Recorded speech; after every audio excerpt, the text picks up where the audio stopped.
Assalamualaikum warahmatullahi wabarakatuh. Nama saya Krisna Sentano Alkoni Pramono dan saya dari jurusan Business Creation BEM Semarang. Hari ini saya ingin untuk menjelaskan tentang Consumer Insight.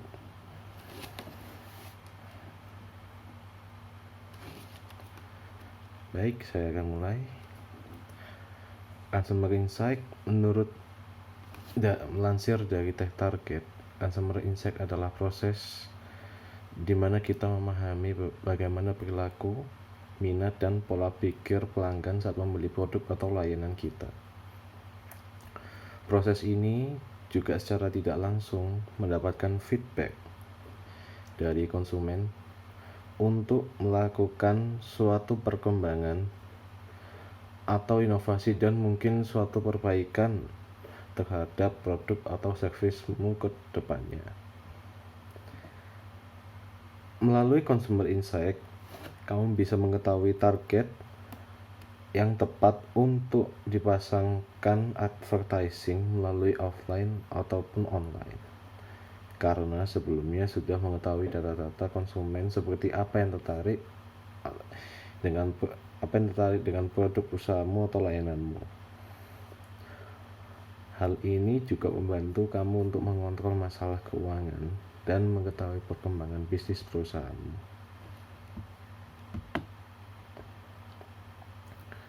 Melansir dari Hitachi Solution, menurut Microsoft, pentingnya Consumer Insight itu perusahaan atau organisasi yang memanfaatkan Consumer Insight berhasil menjual melampaui bisnis kompetitor sebesar 85% dalam peningkatan daya jual. Dari sini sudah terlihat bahwa Consumer Insight sangatlah penting bagi perusahaan.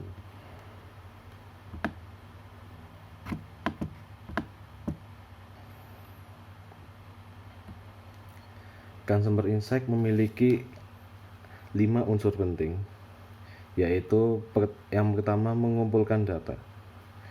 Data ini bertujuan sebagai isi atau konfirmasi keinginan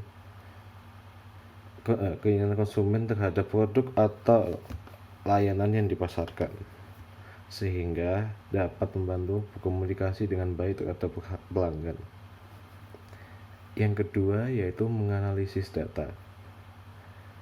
Cara ini bertujuan supaya perusahaan dapat mengambil tindakan yang tepat dengan cara melihat data atau info konsumen yang sudah dikumpulkan. Selanjutnya yaitu mengoptimalisasi data. Fungsi optimalisasi ini dapat menunjukkan gambaran kepada perusahaan atas tindakan apa saja yang diambil sebagai bentuk memenuhi keinginan dan kebutuhan konsumen. Yang keempat yaitu manajemen pemasaran. Hal ini sangat berkaitan dengan dalam mengukur secara efektif atau atas proses promosi atau iklan perusahaan. Promosi ini juga merupakan komunikasi kepada pelanggan terhadap produk dan layanan yang ditawarkan, sehingga proses ini bisa dikatakan sebagai media promosi perusahaan untuk memenuhi kebutuhan konsumen.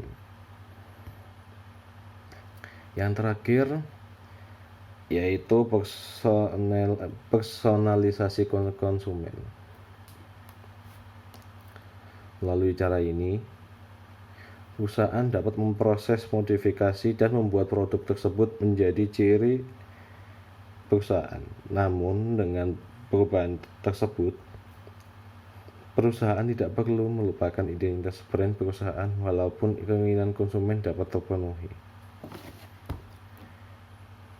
Sekian dari saya. Wassalamualaikum warahmatullahi wabarakatuh.